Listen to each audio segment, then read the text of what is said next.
Nesta aula, vamos tratar sobre o preço, um aspecto fundamental do composto de marketing e que pode ser muito decisivo na estratégia de marketing adotada pela empresa. Criar um serviço viável vai requerer um modelo de negócio que permita que os custos de criação, de entrega do serviço, é claro, com a adição também de uma margem de lucro, sejam recuperados graças à estratégia de apressamentos realistas, também do gerenciamento da receita.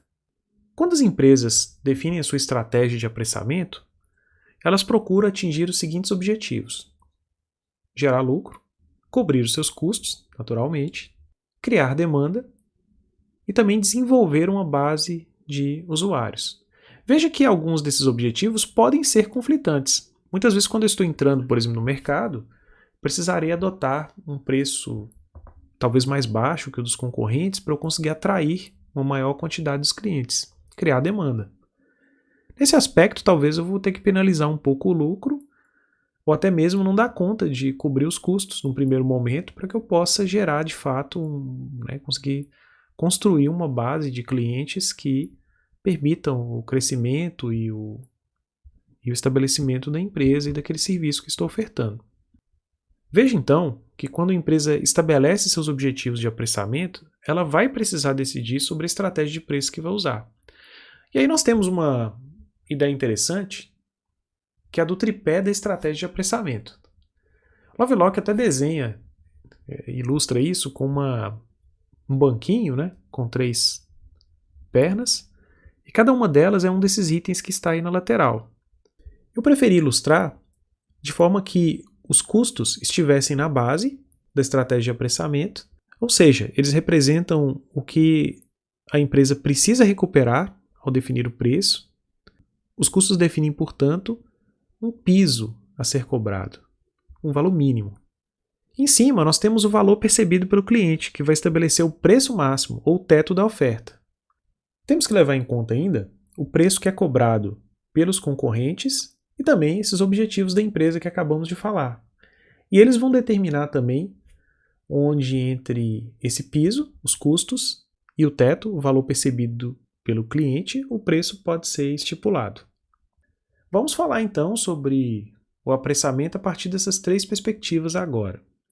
No que se refere ao apressamento com base no custo, vamos perceber que os serviços normalmente têm altos custos fixos, uma grande variabilidade no uso da capacidade, com momentos de baixíssimo uso e alguns poucos momentos com alto uso da sua capacidade. E normalmente eles vão ter também infraestrutura compartilhada. Por isso fica muito difícil calcular os custos unitários. O custeio por absorção acaba não sendo muito adequado para fazer o custeio de serviços. Os serviços eles também têm grande parcela de custos variáveis ou semivariáveis, dado que normalmente você vai ter um grande uso de mão de obra, não é mesmo? E isso vai facilitar o uso do custeio variável. E o custeio variável a gente sabe que ele permite fazer análise de margem de contribuição e do ponto de equilíbrio, que pode ser muito estratégico para a tomada de decisão sobre que serviços manter ou que quantidade de repente a gente vai privilegiar de cada serviço que a gente oferece ao mercado. Por outro lado, o custeio por atividades vai ser provavelmente recomendado quando a infraestrutura compartilhada for muito complexa e muito cara. Quando você tem processos com muitas etapas ou você tem uma grande complexidade de serviços suplementares, o custeio por atividades pode ser muito eficiente. Bom, e se os custos nos apontam o piso da nossa estratégia, é o valor percebido pelo cliente que vai nos definir o teto. Mas o que é o valor para o cliente? Valor é preço baixo. Alguns clientes dirão. Outros talvez dirão que o valor é aquilo que eu quero em um produto. Outros clientes associarão o valor à qualidade que ele obtém pelo valor que ele paga. Ele faz uma relação qualidade-custo. E alguns outros farão a relação entre o que ele obtém do que ele dá. Ou seja, fazem uma análise da relação custo-benefício. Podemos então perceber que nenhum cliente vai pagar por um serviço mais do que ele considera que esse valha. Então, quando a gente faz um apressamento baseado no valor para o cliente, nós vamos tentar atender essa equação aí. O valor líquido, que é esse valor que ele percebe, vai ser igual ao valor bruto, ou seja, a soma dos benefícios percebidos pelo cliente menos os custos percebidos. O consumidor só vai comprar o serviço se o valor líquido for positivo. Essa analogia da balança é muito interessante, né? Se os benefícios percebidos pesarem mais do que o dinheiro envolvido na operação, o esforço que ele faz ou o tempo que ele gasta para consumir, então ele vai querer adquirir o serviço. As empresas podem, então, realçar ou destacar o valor líquido, reduzindo os custos monetários e não monetários. Da mesma forma, pode também informar ou comunicar melhor os benefícios.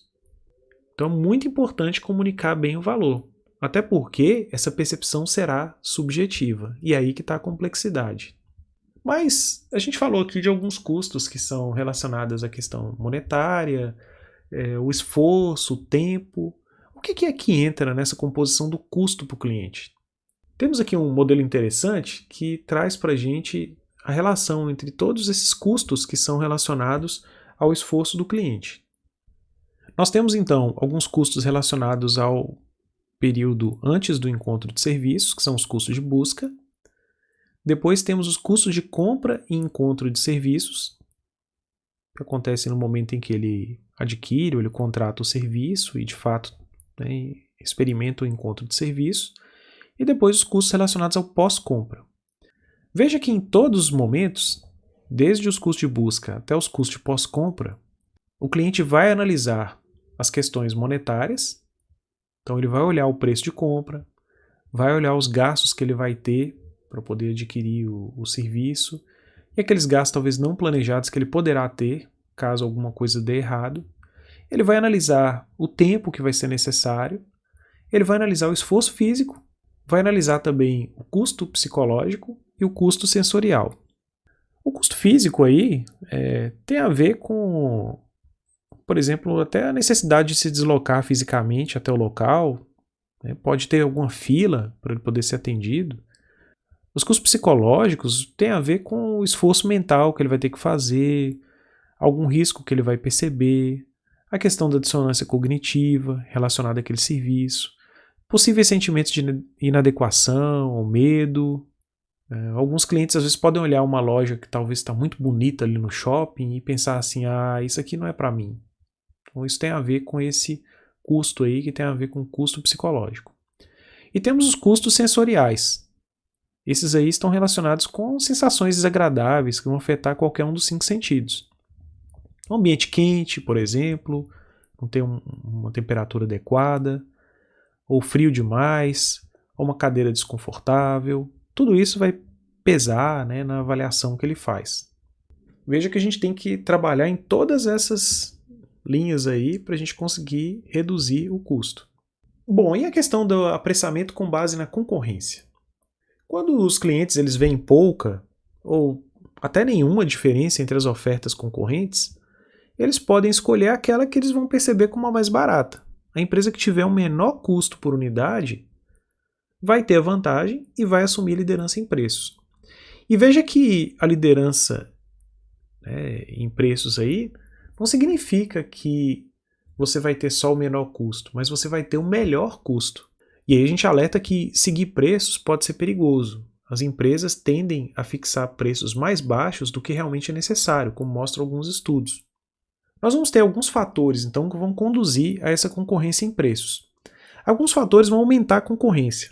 Por exemplo, o aumento do número de concorrentes, o aumento no número de ofertas substitutos. Lembra lá das forças de mercado que podem entrar quando a gente discutiu estratégia? Então pode ter outros produtos substitutos também entrando no mercado, que vão pressionar. Você pode ter uma distribuição mais ampla de concorrentes ou ofertas de produtos substitutos, que também poderia aumentar o alcance deles e de repente reduzir os custos ali para o cliente se deslocar e ele considerar isso na análise. Você pode também uma ampliação da distribuição dos concorrentes ou das ofertas deles de produtos substitutos. E também temos a possibilidade de ter um aumento da capacidade excedente no setor. e isso vai afetar também a concorrência. Bom, vamos então aos fatores que reduzem a concorrência. Naquelas situações em que poupar tempo em escolher um fornecedor vai ter igual ou maior importância que o próprio preço, a concorrência acaba reduzida. Numa segunda situação, a gente pode ter um alto grau de personalização e customização. E aí, as relações pessoais aumentam a importância para os clientes. E as ofertas dos concorrentes acabam ficando menos atrativas e a concorrência não pesa tanto. Numa terceira situação, a gente pode ter clientes que consideram que trocar o fornecedor vai exigir tempo, dinheiro e um esforço tão grande que vai ser menos provável, né, que eles aceitem as ofertas dos concorrentes. Nessa situação, como a gente já falou antes em outras aulas, os custos de troca eles vão ser altos. E a gente tem uma última situação em que os clientes querem usar um serviço em um local e horário específico e isso reduz as opções. Por exemplo, um show, né, de uma determinada banda é aquele dia, aquele horário, aquele local. Então, isso acaba reduzindo, né, ou inibindo a concorrência.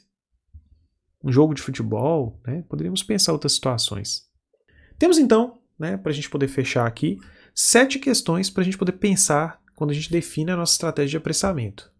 Então a gente tem que pensar quanto a gente vai cobrar, quem deve ser a base para o apressamento, se é o custo, se é a concorrência, se são os nossos objetivos.